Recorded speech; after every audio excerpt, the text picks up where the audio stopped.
आश्रुति वोरा और आप देख रहे हैं नेक्स्ट टाइम न्यूज। आपका बहुत बहुत स्वागत हमारे इस खास प्रोग्राम देश की सच्चाई में।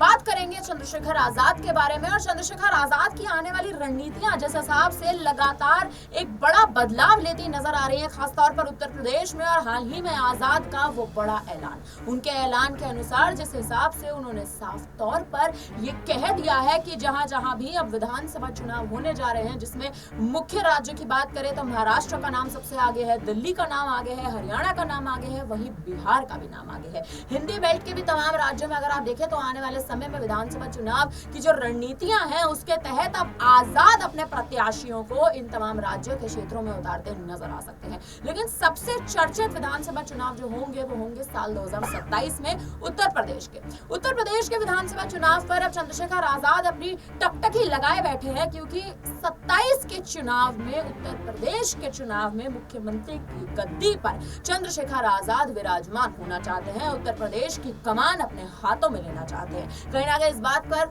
वो ऐलान भी कर चुके हैं कि योगी आदित्यनाथ से उनकी गद्दी वो 2027 में छीनते नजर आएंगे। लेकिन इसी बीच चंद्रशेखर आजाद ने अपनी मंशा इस मुद्दे पर भी साफ कर दी है कि गठबंधन वो किसी भी पार्टी के साथ आने वाले समय में नहीं करेंगे। तो सवाल ये उठ रहे हैं कि अगर गठबंधन नहीं करना चाहते तो आखिर जीत कैसे दर्ज करेंगे, क्योंकि क्या पार्टी का जनाधार इतना मजबूत है, केवल एक सीट नगीना की सीट जीत के क्या आपकी पार्टी का जनाधार इतना मजबूत हो चुका है कि आने वाले विधानसभा चुनाव में भी आप जीत दर्ज कर लें और 2027 के यूपी विधानसभा में भी आप मुख्यमंत्री की गद्दी पर बैठ जाएं? इसी मुद्दे पर आज चर्चा करेंगे। हमारे साथ शालिनी मौजूद है। शालिनी, क्या लगता है आजाद ने जिस हिसाब से रणनीतियां तो कहीं ना कहीं बना ली हैं और ये भी ऐलान कर दिया है कि अब आने वाले विधानसभा चुनाव, हरियाणा की बात करें, दिल्ली की बात करें, महाराष्ट्र की बात करें, जिस हिसाब से विधानसभा चुनाव आने वाले हैं, गठबंधन भी कर सकते हैं चंद्रशेखर आजाद किसी और राज्य में और अपने प्रत्याशियों को भी उतार सकते हैं। क्या आपको लगता है उनकी रणनीति जिस हिसाब से वो बना रहे हैं वो रणनीति कहीं ना कहीं आने वाले समय में सही साबित होती नजर आएगी?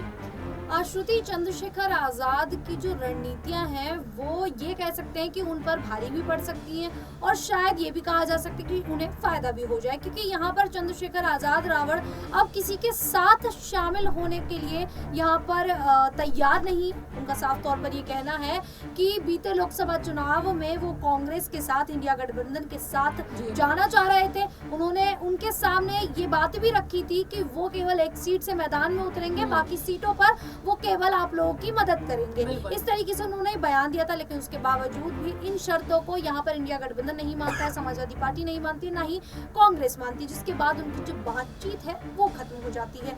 वहीं पर वो ये भी कहते दिखाई दिए कि वो मायावती से भी बातचीत करेंगे, लेकिन वो उस दौरान इतने व्यस्त थे कि वो मायावती से बात ही नहीं कर पाए, जिसके दौरान गठबंधन नहीं हो पाया।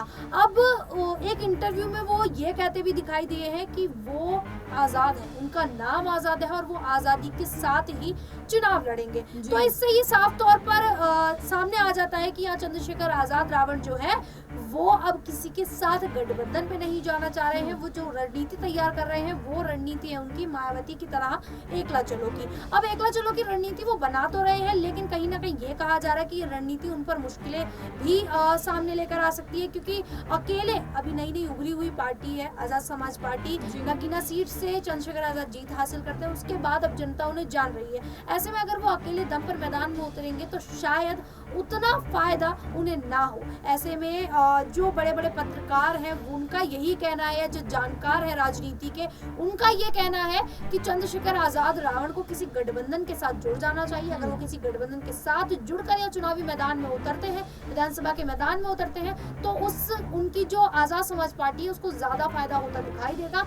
लेकिन अगर अकेले मैदान में उतर जाएंगे तो शायद पार्टी वो मुकाम हासिल ना कर पाए। राजनीतिक विश्लेषकों का कहना है कि अगर चंद्रशेखर आजाद किसी पार्टी के साथ गठबंधन कर लेते हैं तो आजाद अपनी पार्टी का जनाधार मजबूत करते नजर आएंगे, न केवल उत्तर प्रदेश में बल्कि तमाम राज्यों में। लेकिन शालिनी, एक मुद्दे पर और गौर करें। जिस हिसाब से देखिए हाल ही में सदन से निकलते हुए आजाद ने एक बयान दिया। उनका कहना था कि मैं भेड़चाल में नहीं चलता, मैं भेड़िया नहीं हूँ कि भेड़चाल में चलता नजर आऊं, मैं अपनी पार्टी की जिम्मेदारी खुद लेता नजर आऊंगा और अपनी पार्टी की ओर से बोलता भी खुद ही नजर आऊंगा। यानी जिस हिसाब से आप देखें दलितों के लिए उन्होंने मांगे रखते जो वो नजर आए थे सदन सदन में, उसके लिए कहीं ना कहीं आप देखिए वो खड़े उतरते भी नजर आए हैं। और जिस हिसाब से उन्होंने भरे सदन में जब भरे सदन से तमाम नेता जब निकल रहे थे, अंत का समय था, शपथ अंत का जब आप देखें जिस हिसाब से वोट ऑफ थैंक्स की जो प्रक्रिया कहीं ना कहीं चल रही थी, उस समय भी आजाद ने साफ तौर पर यह बयान दिया कि भेड़ियों की तरह काम नहीं करता हूँ, भेड़ चाल में नहीं चलता हूँ, चलूंगा तो अपने लिए चलूंगा और अपनी पार्टी का जनाधार मजबूत करने के लिए चलूंगा। क्या इस बयान से आपको ये नहीं लगता कि चंद्रशेखर आजाद का गुरूर जो है वो कहीं ना कहीं बढ़ चुका है, या एक तरह से देखिए जिम्मेदारियां उन पर राजनीति की बढ़ चुकी है,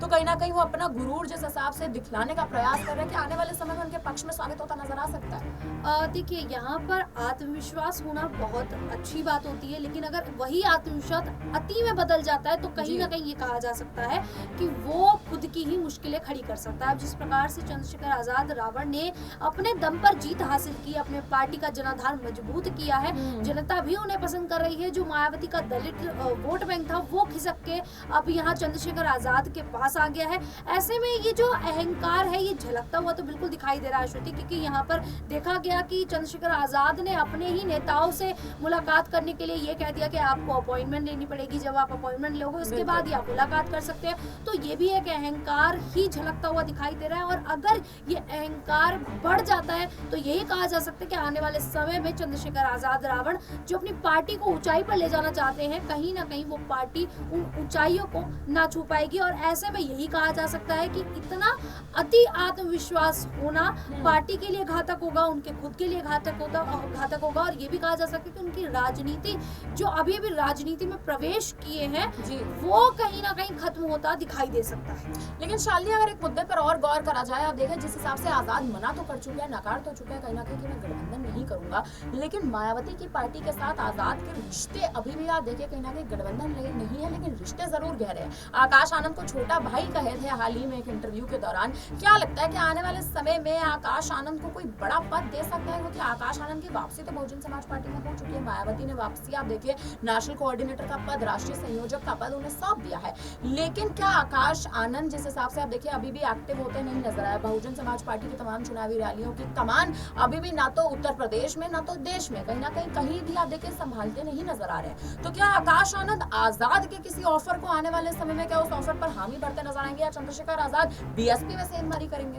यहाँ पर मायावती ने अब जो निर्णय लिया है हरियाणा की, अगर यहाँ पर भी बात उठाई जाए तो यहाँ पर हरियाणा में वो गठबंधन के लिए तैयार हो चुकी है। अब जिस तरीके से मायावती को इस चीज का एहसास हो गया है कि वो अकेले अगर चुनावी मैदान में उतरेंगी तो उनका जो सियासी जनाधार है वो बिल्कुल खत्म हो जाएगा।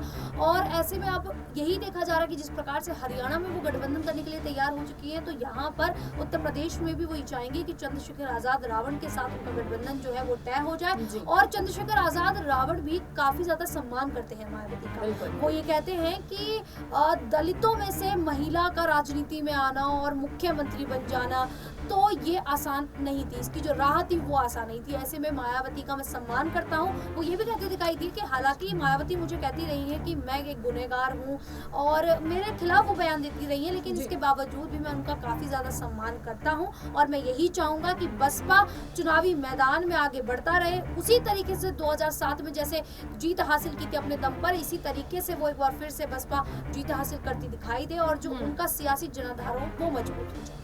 अब देखना दिलचस्प होने वाला है कि आने वाले समय में जिस राज्य में विधानसभा चुनाव की प्रक्रिया शुरू हो चुकी है, रणनीतियां बननी शुरू हो चुकी है, तमाम पार्टियां धीरे धीरे करके ही चुनावी मैदान में उतरना शुरू हो गई हैं। अब चंद्रशेखर आजाद और उनकी पार्टी आजाद समाज पार्टी आखिर क्या भूमिका निभाती इन तमाम राज्यों में नजर आएगी, चुनावी बिगुल कैसे फूकेंगे, ये एक बड़ा सवाल कहीं ना कहीं खड़ा होता है। और देखना ये कि क्या आजाद अपनी रणनीतियों के तहत जीत दर्ज कर पाएंगे या नहीं। फिलहाल अब इस पर आप क्या कहेंगे, आप हमें कमेंट करके जरूर बताएं। बाकी तमाम बड़ी खबरों के लिए आप बने रहिए हमारे साथ, देखते रहिए नेक्स्ट टाइम न्यूज।